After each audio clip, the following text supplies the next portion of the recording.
હું એની વાઈફ છું. તાત્કાલિક ક્ષણે એની ધરપકડ થાય બસ એ જ માંગ છે. મારો માળો વીખી નાખ્યો છે ને ભવિષ્યમાં એનું ક્યારેય સારું નથી થવાનું. મારો નાનો છોકરો છે. પોલીસે સારું કામ કર્યું છે એવું નથી, પણ એની તાત્કાલિક 24 કલાક મને હાજર જોઈ વ્યક્તિ. કઈ રીતનો આખો બનાવ છે તે બન્યો છે અને પોલીસે શું જવાબ આપ્યો? બસ એ વિરમગામ પોલીસે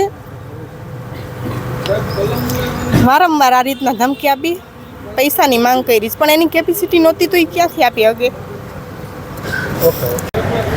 મારું નામ હિમાંશુ રાજ્યગુરુ છે.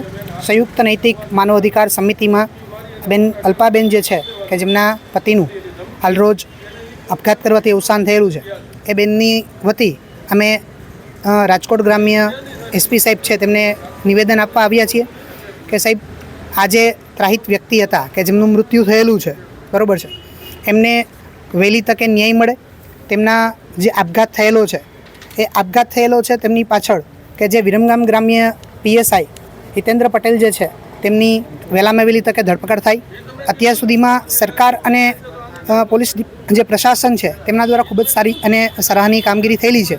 તો આગામી દિવસોમાં પણ એ કામગીરી કરી અને વહેલામાં વહેલી તકે તેમની ધરપકડ કરે.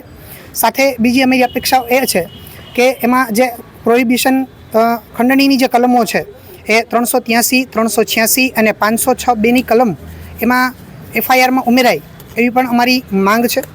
અમે એવી અપેક્ષાઓ રાખીએ છીએ કે એસપી સાહેબ આ જે કંઈ પણ ઘટના બની છે તેમને ખૂબ જ ધ્યાનમાં લઈ, ગંભીરતાથી લઈ અને અમને ન્યાય અપાવશે, વહેલામાં વહેલી તકે ન્યાય અપાવશે. અને ખાસ માનવ નૈતિક અધિકાર સમિતિ જે છે, જો આ ઘટનામાં યોગ્ય ન્યાય નહીં મળે તો અમે ઉચ્ચ તકે રજૂઆત કરી અને જ્યાં સુધી ન્યાય નહીં મળે ત્યાં સુધી બેનની સાથે રહેવા